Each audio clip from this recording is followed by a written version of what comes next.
Hi, thank you all for joining us here today, and thank you to Kwan Yi for playing with me here. And we're thrilled, really, to play this piece for you today, the Schulhoff second sonata for violin and piano. A fantastic piece of music, extremely original, very powerful, and truly deserves to be more often performed and heard.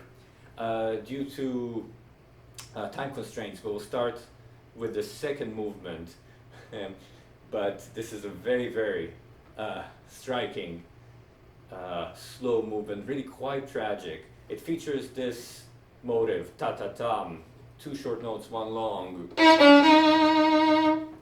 which is going to really prevail through this piece in various disguises, but this movement is really particularly tragic without, it's hard to find another word for it. So this is the second movement from Schulhoff's second sonata for violin and piano.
Okay, and I'm very, very grateful to have Nigel Simeone here with me to talk about Schulhoff. Mr. Simeone is an expert on many, many composers. He wrote books on Janacek, Messiaen, Bernstein, many, many more. And actually, I came across his program notes for the Hyperion CD of Schulhoff's violin works, which were actually very, very informative and helped me prepare for playing this piece. So thank you so much for joining us today. You're very welcome. Thanks for asking me. Yes, and I think we both agree that Schulhoff is a particularly fascinating figure. So why don't we start sort of in the beginning? What was his upbringing like? Okay, well, he was born in 1894 in Prague, and his family had quite a lot of music in it. Even though his parents were not actually musicians themselves, his whole family was kind of steeped in music. And though he was a German-speaking Czech, he also spoke Czech, and therefore it was a natural thing to go, when he was a very brilliant young kid, to go and see the giant of Czech music at the time, Antonín Dvořák. So when Schulhoff was 7, he went to Dvořák, who hated child prodigies. And the first thing Dvořák did was sit him down to do some ear tests. And having passed his oral training with flying colors, Dvořák gave him 2 bars of chocolate and said, "There you go, your future as a musician is secured," which is really very sweet. But clearly, look, the thing is, Schulhoff was a ridiculously talented kid, above all as a pianist, but he began his studies as a pianist and as a composer. And his most important teacher, I suppose, was a rather surprising one, Max Reger.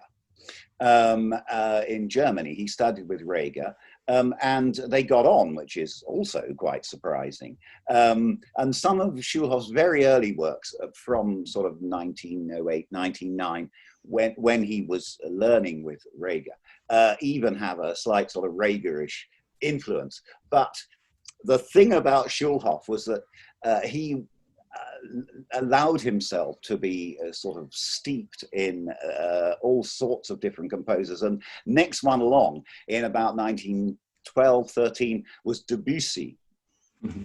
And in some of his early, the first Violin Sonata, the one we're not really going to talk about, which I think was 1913, it's very Debussy-like in places.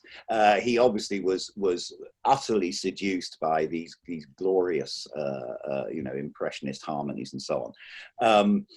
So that was kind of the early phase, if you like. Mm-hmm. I think everything began to change really as a result of his studies and his career being interrupted, as they were for so many thousands of musicians, by having to go off and fight in World War I, which he did. He was in some vile campaigns. And I think this also had a big effect on his kind of outlook on life. I mean, he became a committed socialist and later a committed communist, but at first a socialist. And he also, as a consequence of that, in Dresden and in Berlin, he met a lot of avant-garde, particularly visual artists. One of his great friends was the artist George Grosz.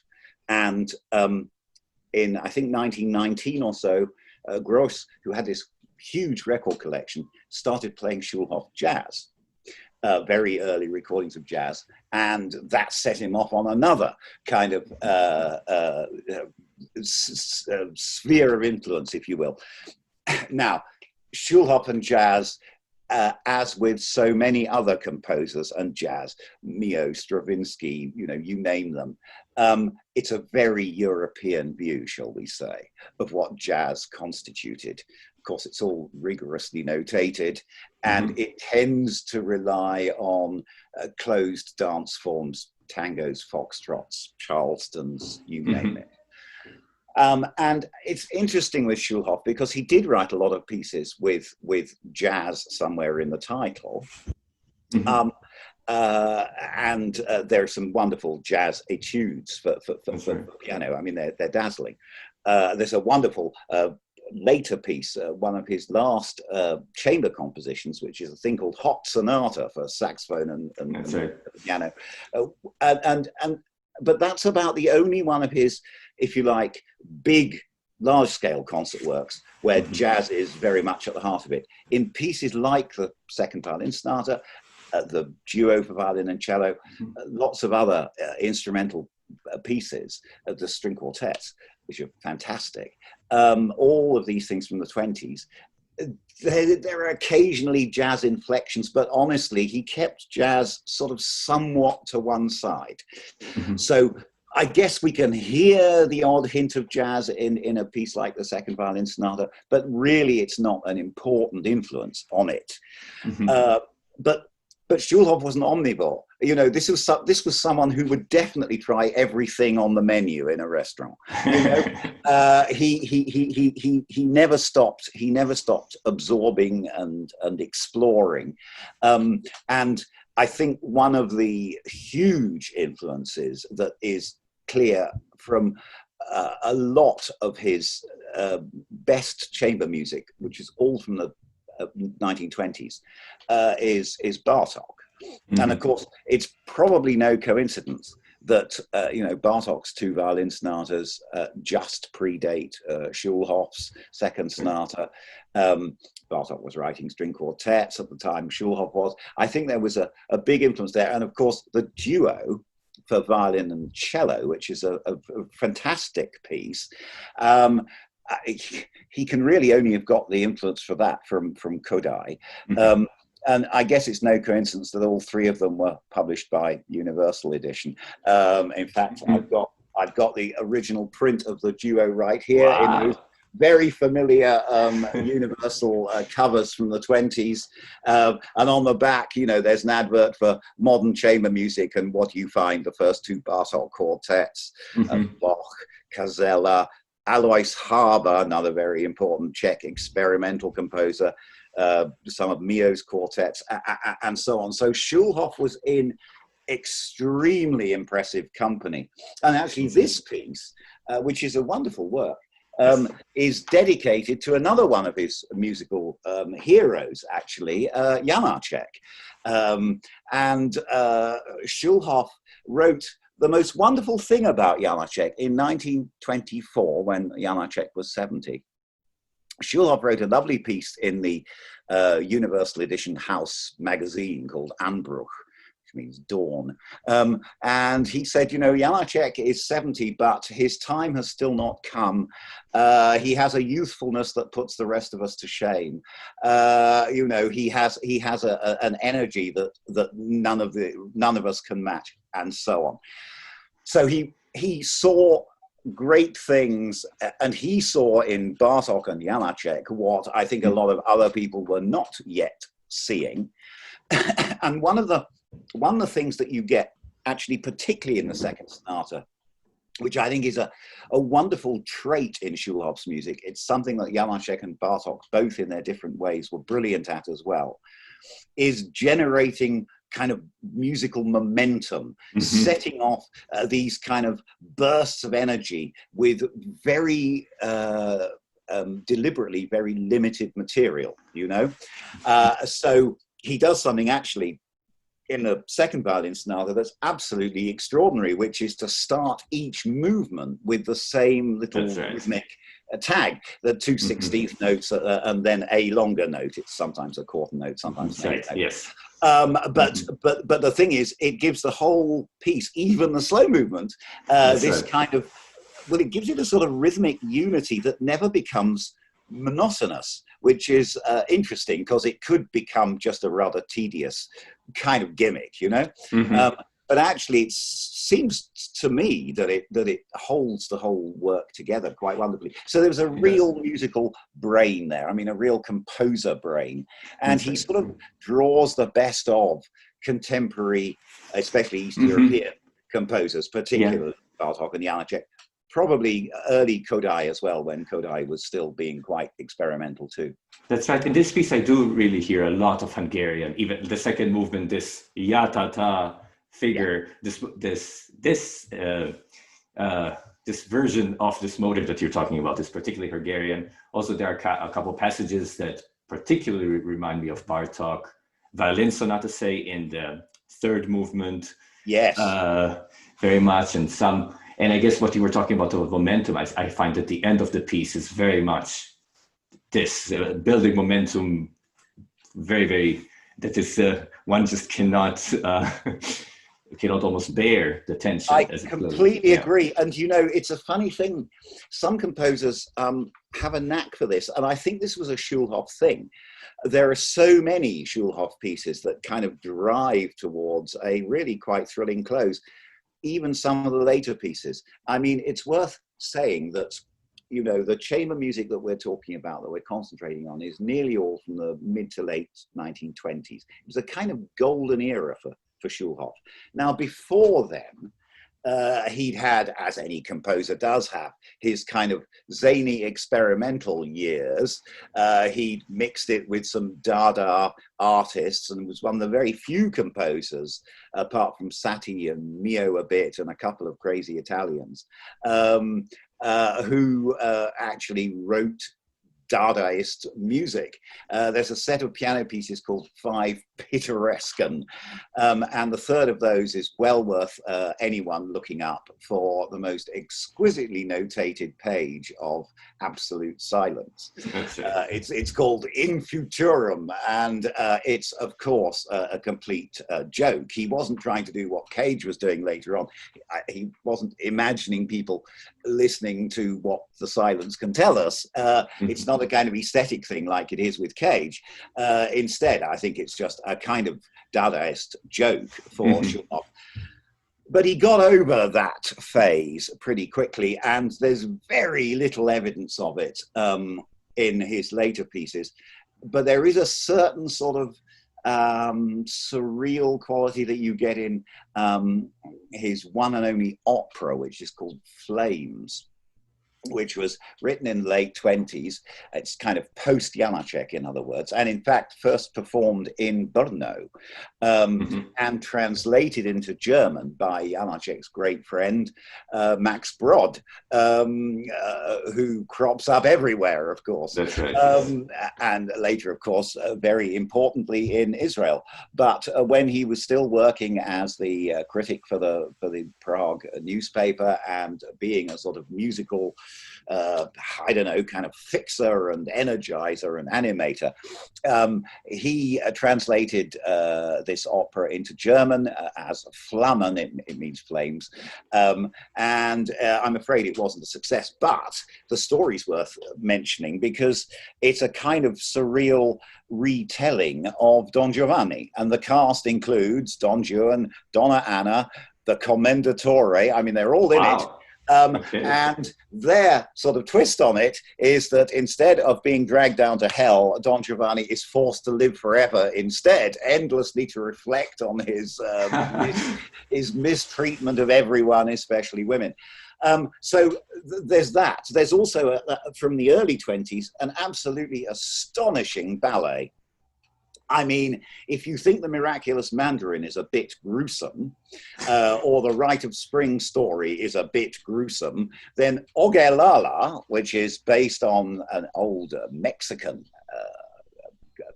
story, Ogelala is absolutely hideous. I mean, it ends up with the hero being killed in the middle of having sex. You know, I mean, it's absolutely crazy. It's the sort of thing that could only have been done and, of course, banned in the 20s. But what it does show you, again, is Schulhoff's fantastic ability to generate long stretches of music from very small cells. This is a very kind of Bartóky, Janacek kind of feature. But the thing is, it doesn't actually sound like either of them.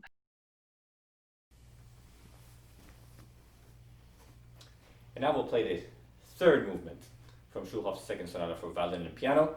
This one is called Burlesque, and quite appropriately, it takes this motive, pa-pa-pam, from the second movement where it was very heavy, and makes it humorous and somewhat sarcastic in this one. In any case, as you'll see, the writing is very, very imaginative for both instruments. This is Burlesque.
Later in the 30s, Schulhoff did something really surprising given what he'd done up to then.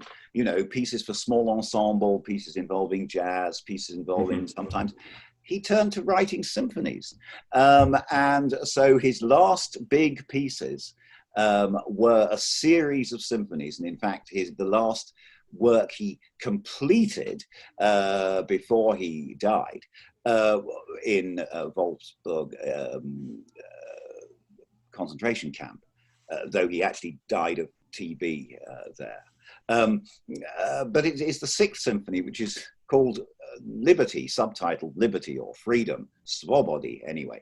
And while some of the pieces he'd written just before sound, as I say, a bit like Kurt Weill, this is completely full-on sort of Respighi. I mean, it's incredibly luxurious orchestration, huge climaxes, and because it was sort of inspired by Beethoven 9, you know, a choral finale. I mean, it's extraordinary stuff.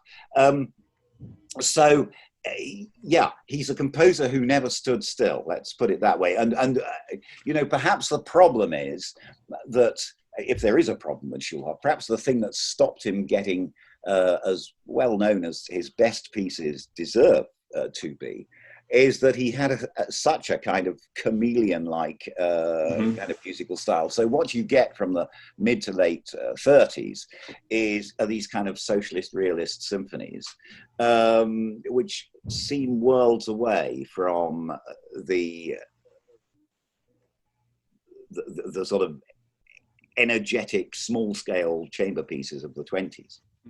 But he does sound, at least to me, very convincing in all these styles, which is quite really impressive, and still being himself, I being think that's a really personal. nice point. I agree completely, actually. I mean, I am a fan.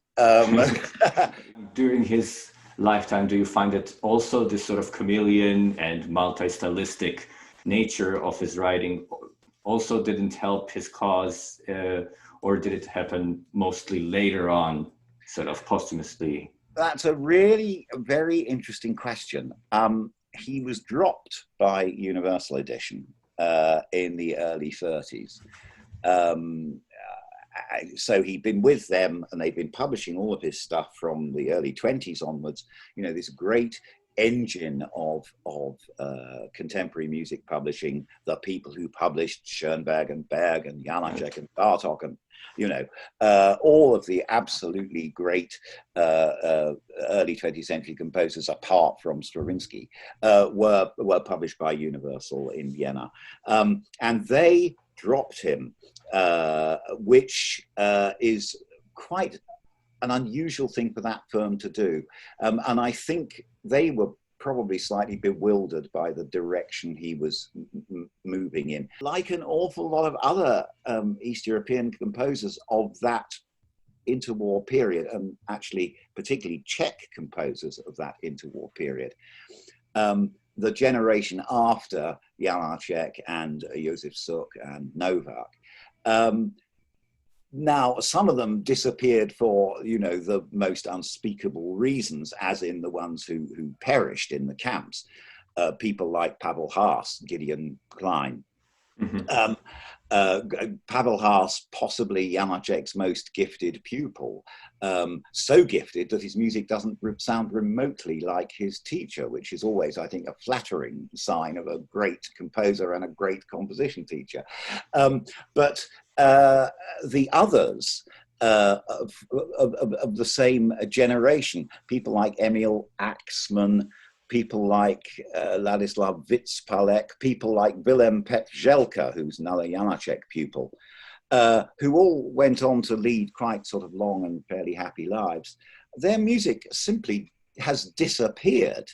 I mean, about the only name that remains at all regularly on programs is Martinu, and even then it's with a handful of pieces from a vast and fabulous output. So yeah, there is definitely a problem with all of those Czech composers in the generation after Janacek and Suk. They somehow, apart from Martinu, never quite managed to establish themselves, and to this day, in a way, still haven't. So that's nice for us in one sense because we can rediscover them. But it's rather sad that you know, for musical reasons and of course subsequently for political reasons, a lot of these composers simply, you know, fell from grace, or worse, you know, were murdered by the Nazis. But in the case of the other ones who survived the war, quite often they were passionate supporters of the Czechoslovak Republic that had been established in 1919. And of course, that was not a fashionable stance to have when the Russians came to dominate political thinking in the 40s, after the war, in Czechia. So it wasn't really until 1990, until the Velvet Revolution, when a lot of these names could be sort of talked about openly again and actually performed. But by then, their stuff had largely been forgotten. So Schulhoff is not by any means the only one of these interwar figures. You know, come 1939, he didn't have a hope in hell because, you know, Jewish background and a communist, you know, there was no way he was going to be all right. So the poor man, I think, probably was the victim of his own convictions long before that, actually. I mean, I think it was doing his career no good. Yeah.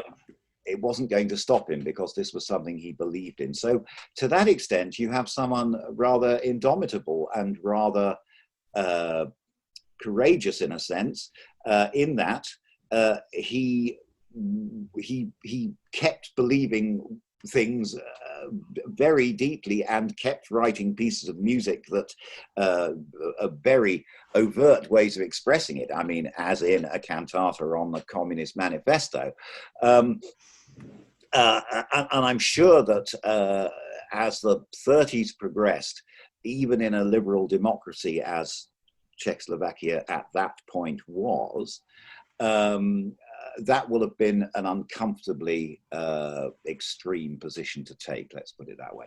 And I'm sure that will be one reason, again, why it's rather more comfortable for us to rediscover his music now than when it was, very politically charged at the time.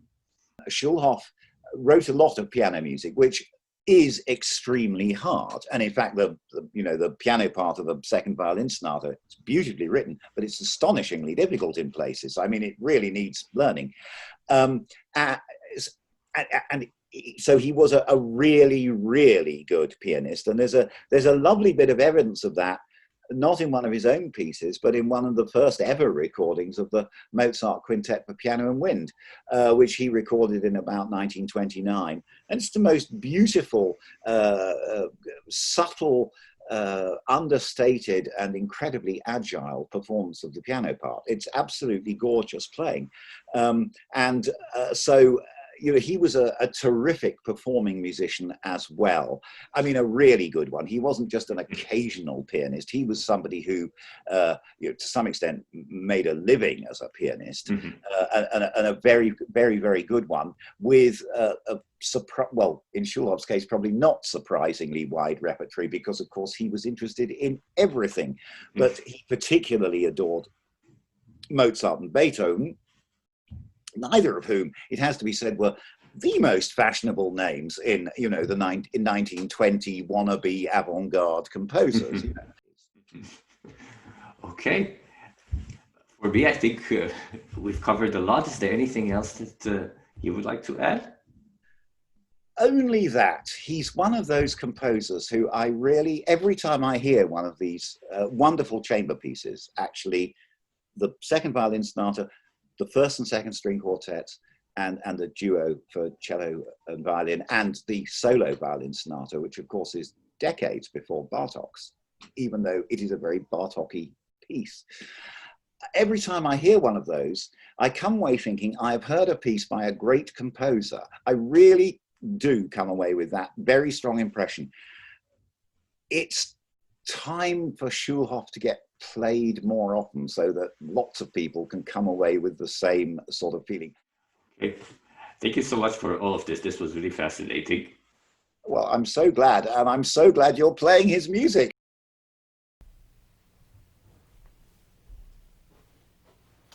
And now we'll play the last movement from Schulhoff's second sonata for violin and piano. This is the finale, and it's quite a finale, in fact. Very, very exciting movement. Starts with a positive statement of this motive, pa-pa-pam, which then sort of through various transformations becomes this kind of rather rustic rhythm, which just increases in intensity and also speed all the way through the end, and it's really quite a thrilling ending. So this is the finale from the sonata. And thanks to Kwan again.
Thank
you for listening. See you next time.